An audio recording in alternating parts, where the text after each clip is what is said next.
Miss Universe organization kinokontra ang mga actions ni Mr. Nawat Itseregrisel. Mr. Nawat Itseregrisel nagsama ng polis sa venue ng Miss Universe. Mr. Nawat Itseregrisel at Miss Universe organization hindi nga ba nagkakaunawaan?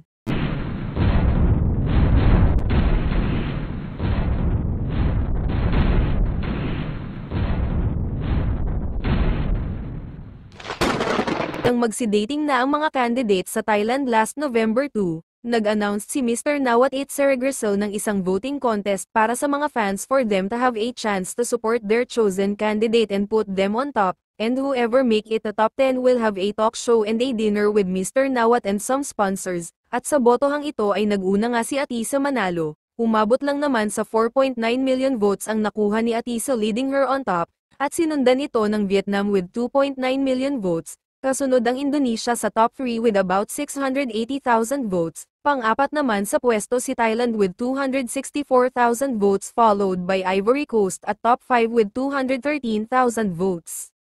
Ayon kay Mr. Nawat Itseregrisel, ang top 10 ay makakasama niya together with sponsors sa isang dinner with a talk show. Pamilyar ba kayo dito? Yes. Seems like he is doing the special dinner with the president in MGI at dahil hindi naman ito usually ginagawa sa Miss Universe, the MUO posted an announcement informing the public that the said poll is not part of MUO directores, therefore it is not valid and has no bearing in the criteria for judging the girls. Ayon sa MUO, the criteria for judging the candidates only consists of only 4 categories, namely personal interview, national costume presentation, evening gown presentation and swimsuit presentation.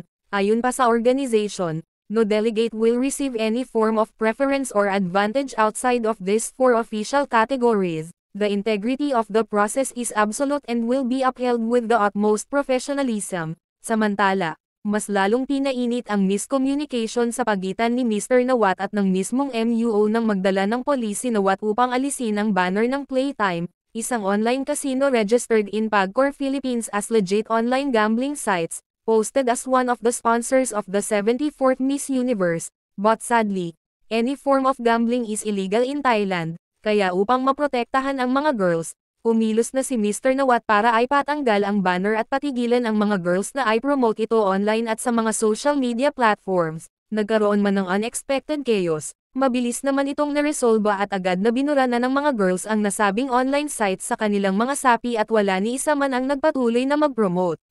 Sa ikatlo at pinakamalala ay ang pagpuna ni Mr. Nawat sa hindi pakikipag-cooperate ni Miss Mexico Fatima Bush, although mali nga na punahin iyon sa harap ng lahat ng delegates which is a disrespectful, but the fact that she doesn't want to cooperate to the program organizer is also disrespectful. Okay? I heard you not agree to post everything about Thailand, about every article, about our own activities, is it true?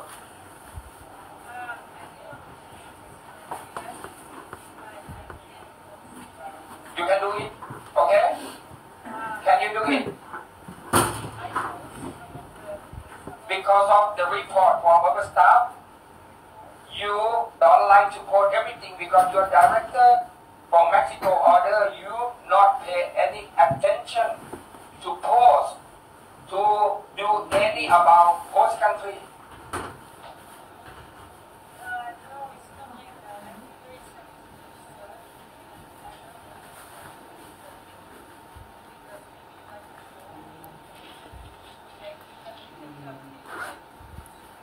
Okay, may I ask you the last time?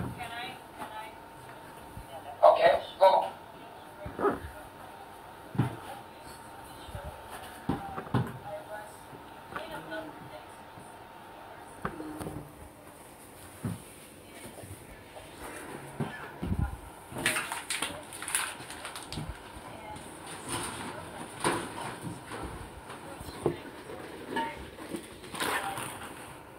Okay, I just ask you, my question is, you can follow our steps or not?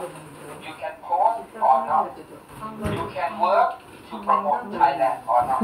Yes or no? Yes, right? Okay, sit down, thank you so much. Yes. But at this moment, I think it's not good for you. It's not good for you. No, no, not about you. Not about you. Not about you. ไหนหน้าของเขา I didn't give you opportunity to talk. でもなんか Please 別に違くない be から polite for me. I still talking. I still talking. Listen. I still keep talking to everybody. Why you stand up to talk to me? 言ってないんだからダメだよまあそれまだないよまだない禁酒 No, you have a voice, but you have to respect. The one. I'm here representing a country, and it's not my fault that you have problems with my organization. No, no. Listen, listen. You must listen to me, and then when I ask you, you. What? No, no. Why you stand up? Where's the gun? Security. No, just leave. らしい人がいないじゃん座ってますね Stop. あすいません Sit down. Pagkalabas ni Fatima Bush ay nagsalita agad siya na tinawag siyang dumb ng pageant organizer at president ng MU Thailand na si Mr. Nawat Seragricel. But what just your director did is not respectful. He called me dumb because he have problems with the organization, and I think that's not fair because I'm here and I do everything okay. I don't mess with anyone. I just try to be kind. I'm trying to give my best, and he just shot me and he just said to me and shut up and a lot of different things. And I think that the world needs to see this because we are empowered women and this is a platform for our voice. And no one can shut our voice and no one will do that to me. And I don't have a problem with any one of you. I deeply, you have my respect and I love your country. But the way that he treats me without any reason just because he has problems, that is not okay. And I hope that everyone at home, every woman, doesn't matter if you have a big dream, if you have a crown, if that's take away your dignity, you need to go. Thank you. Ang reynang queen na si Victoria Thilvig ay nag-walkout rin. About the women's rights, I'm so sorry for doing something. Agad itong kinundena ng MUO President na si Raul Rocha sa kanyang speech, dahilan para mag-public apology si Mr. Nawat. Sa kanyang speech, habang umiiyak, sinabi niya na ang words na pinahayag niya ay damaged, not dumb. I said damage. She believes and listen national director is damage to you or to the queen. I forgot it. But I said damage. Not damage. So it's just a big misunderstanding because of language barrier. In the end, Miss Mexico accepted the apology and joined back again. Ilang mga photos niya ay makikita na kumakain siya together with all the girls. Anong masasabi mo rito? Disrespectful nga ba si Mr. Nawat Seragricel o baka hindi lang talaga siya nirespeto kaya ganoon ang naging respond niya kay Miss Mexico? Please comment down, please like and subscribe. Thank you.